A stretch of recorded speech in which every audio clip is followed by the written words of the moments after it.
Hello नमस्कार दोस्तों, कैसे हैं आप लोग? आई होप बहुत ही अच्छे होंगे।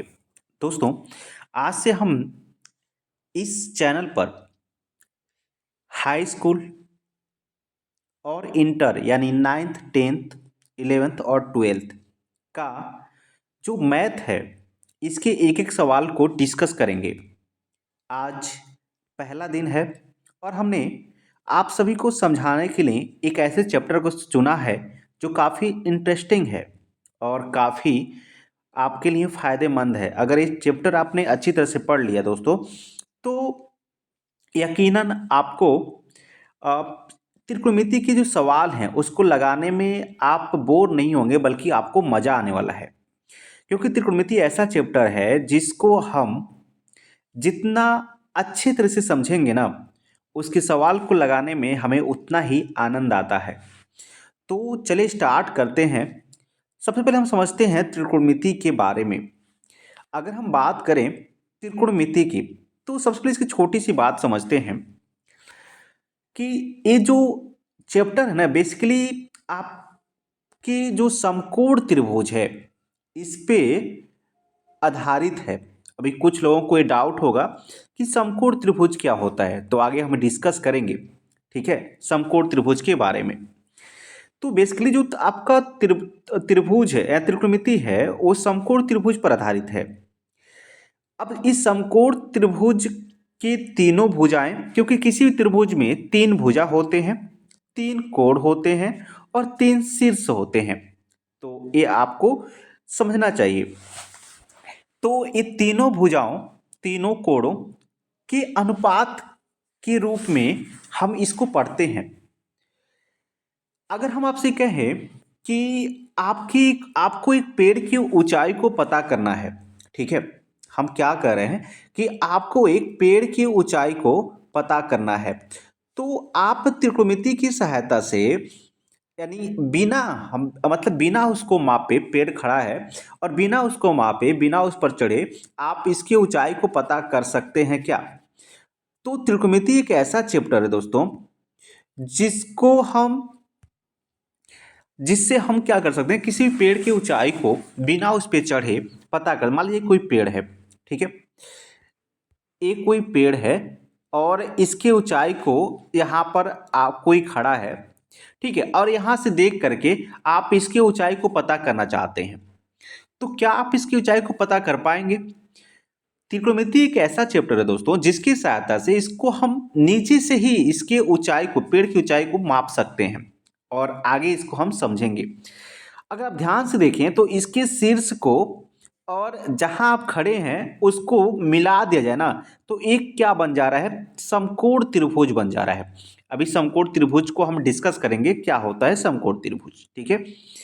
चलिए अब आगे बढ़ते हैं। अगर हम बात करें त्रिकोणमिति की, तो जो त्रिकोणमिति है ये इसका जो ग्रीक शब्द है, ठीक है, ट्रिग्नोमेट्री की अगर हम बात करें तो ट्रिग्नोमेट्री जो बना हुआ है, इसके ग्रीक शब्द को हम बता रहे हैं, गॉन मेट्रॉन, सॉरी, ट्रीगोनमेट्रॉन, इससे बना हुआ है आपका ट्रिग्नोमेट्री, ट्रीगोनमेट्रॉन। अब ट्री का मतलब होता है तीन और गॉन का मतलब होता है भुजा और मेट्रोन का होता है मतलब माप। तो अगर एक ग्रीक का शब्द है, इसी से बना हुआ है ट्रिग्नोमेट्री, ठीक है।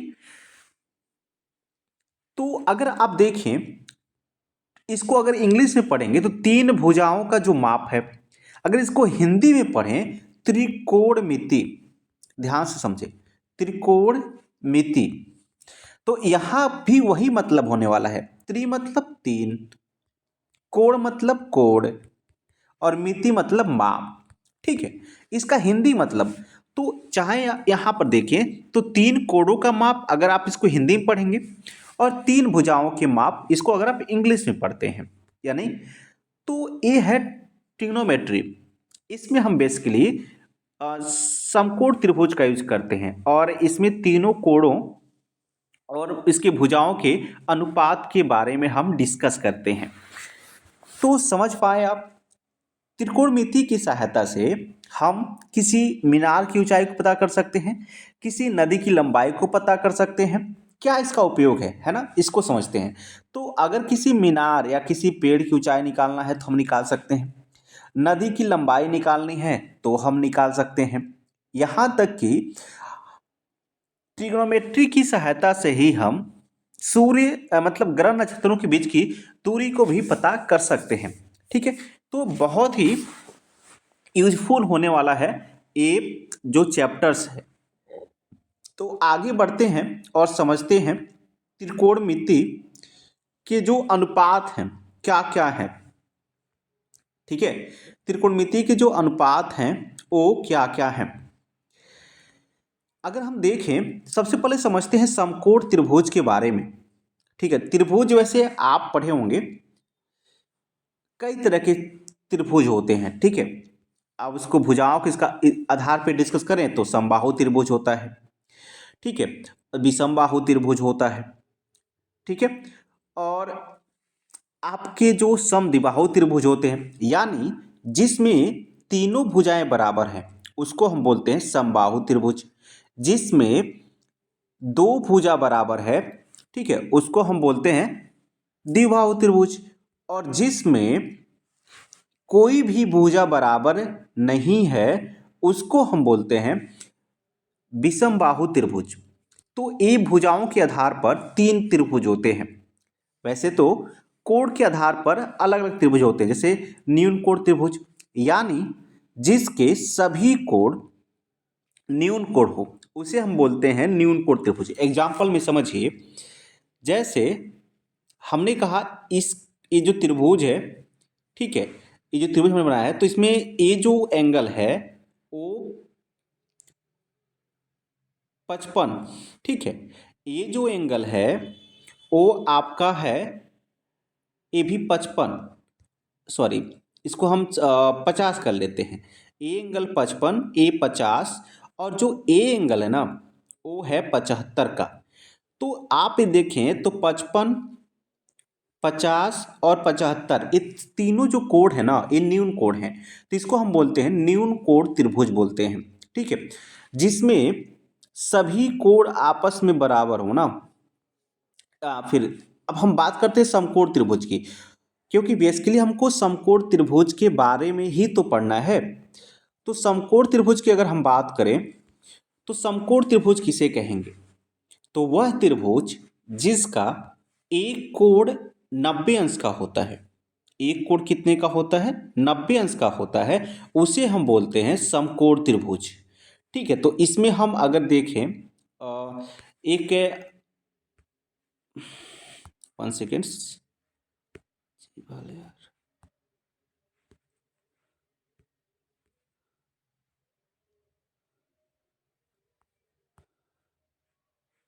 तो वह त्रिभुज समकोण त्रिभुज की अगर हम बात करें तो जिसमें एक कोण कितने का हो,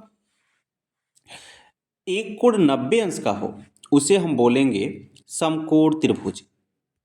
1 सेकेंड्स,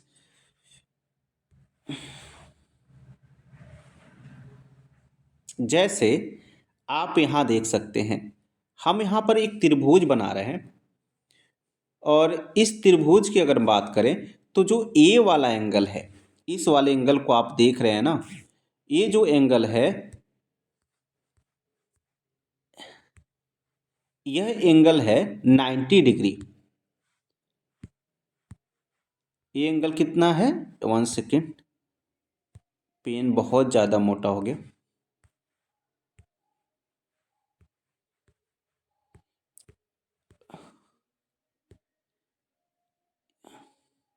एक सेकेंड,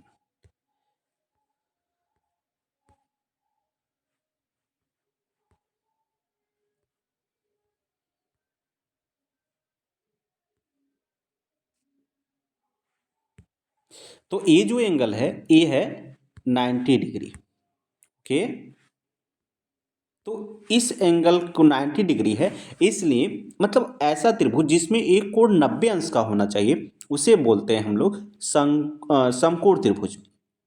ठीक है, अब हम बात करते हैं दोस्तों, बाकी इन दोनों कोणों से मतलब नहीं है, है ना, सिर्फ एक कोण कितना होना चाहिए, 90 अंश का होना चाहिए। अब ये कैसे भी हो सकता है, अगर ये 90 अंश है तो ये 45 और ये भी 45, है ना। अगर ये 90 अंश है तो हमें इससे मतलब सिर्फ एक कोण 90 अंश होना चाहिए। उसके बाद अब सबसे इंपॉर्टेंट चीज जो हमको समझना है, ये समझते हैं, अगर कोई समकोण त्रिभुज है ना, ठीक है, तो जो 90 डिग्री के सामने वाला, जो 90 डिग्री के सामने वाला भुजा होता है ना, अच्छा देखिए यहां पर अगर इसका हम ऐसे समझे, 1 सेकेंड, ये आपका एक समकोण त्रिभुज हमने बनाया। अब इसमें जो है, इसका नाम अगर हम लिख दें तो ए बी और सी, इसमें जो बी है वो है आपका 90 डिग्री। ठीक है, तो जो 90 डिग्री के सामने वाले की अगर हम बात करें तो ये होता है, इसको बोलते हैं हम लोग कर्ण। इस भुजा को हम लोग क्या बोलते हैं, कर्ण बोलते हैं। ठीक है, 90 डिग्री के सामने वाले भुजा को हम लोग कर्ण कहते हैं। अब ये डिपेंड करता है कि आधार और लंब क्या होगा। ठीक, कर्ण तो फिक्स रहता है, कर्ण नहीं बदलता, लेकिन जो आधार और लंब होता है ना, वो आपस में चेंज होता है। अगर कोण सी के साथ अगर देखें, अगर कोण सी को हम ले रहे हैं, ठीक है, तो कोण सी की जो सामने वाला होता है उसको हम बोलते हैं लंब। क्या बोलते हैं, लंब बोलते हैं, परपेंडिकुलर होता है। ठीक है, इसको हम कर्ण को हाइपोटेनियस बोलते हैं। और देखिए कर्ण और लंब तो हो गया, अब बचा तीसरा जो भुजा है, इसको हम लोग बोलते हैं आधार। क्या बोलते हैं, आधार बोलते हैं। तो ए हो गया, ठीक है, ए हो गया आपका क्या, किसी भी त्रिभुज के जो साइड हैं, मतलब उनका नाम कैसे हम समझ पाते हैं। ठीक है, तो सबसे पहले आप याद रखिए, कोई भी त्रिभुज है उसमें कर्ण जो होता है वो 90 अंश के सामने वाला होता है। ठीक है, उसके बाद जिस कोण को आप लेंगे, सपोज करिए कि अब हम कोण ए को ले रहे हैं। ठीक है, किसको ले रहे हैं, कोण ए को ले रहे हैं। अब कोण, कर्ण तो हमारा बदलेगा नहीं, लेकिन जो अगर हम कोण ए को ले रहे हैं तो हमारा बदल सकता है, लंब और आधार बदल जाएगा। क्यों, जिस कोण को हम लेंगे ना उसके सामने वाला ही क्या होता है, जिस कोण को हम लेते हैं उसके सामने वाला ही होता है आपका लंब। तो यहाँ पर लंब कौन हो जाएगा, तो ए वाला हो जाएगा अब लंब। याद रखिएगा, क्योंकि कर्ण नहीं बदलता है, और ये वाला क्या बन जाएगा, आधार। बहुत ज़्यादा बच्चों को बस इसी में डाउट होता है, कौन कर्ण है, कौन लंब है और कौन आधार है। अब इसको हम एक और फिगर से समझते हैं। सपोज करिए कि ए आपका समकोण त्रिभुज है, पी क्यू आर, ये पी क्यू आर आपका एक समकोण त्रिभुज है। अब यहाँ पर क्यू आपका हो गया 90 डिग्री। जब क्यू 90 डिग्री हो गया तो आप एक चीज समझ गए कि ए हमारा होगा कर्ण। क्या होगा, कर्ण। बाकी ए हमारा होगा, अच्छा हाँ, अभी कर्ण तो हमने फिक्स कर लिया, लेकिन अभी आधार और लंब फिक्स नहीं है। तो इसके लिए अगर आप इस कोण को चुन रहे हैं, इस वाले को, कोणार को, तो ए वाला हो जाएगा आपका लंब, क्योंकि जिस कोण को लेंगे उसके सामने वाला बन जाता है लंब, और 90 के सामने वाला हमेशा कर्ण होता है। अब जो बचा ये आपका हो गया आधार। आई होप इसमें आपको कोई भी डाउट नहीं होगा। तो अगर इस साइड को हम नाम लिखना चाहें तो कैसे लिखेंगे, तो हमारा कर्ण जो हो जाएगा पी आर, पी आर बन जाएगा हमारा कर्ण। आधार की बात करें तो आर क्यू, यानी क्यू आर भी इसको कह सकते हैं, और लंब की बात करें तो पी क्यू। तो आई होप समझ पाए होंगे आप कि कर्ण, आधार, लंब कैसे हम डिफाइन करते हैं, कैसे इसको पता करते हैं। ठीक है, तो आई होप ये वीडियो आपको अच्छा लगा होगा और आपको पसंद आया होगा। अब आगे हम डिस्कस करेंगे इसके हर एक पार्ट को, हर एक सवाल को हम आगे की वीडियो में डिस्कस करेंगे। आज के लिए बस इतना ही, धन्यवाद।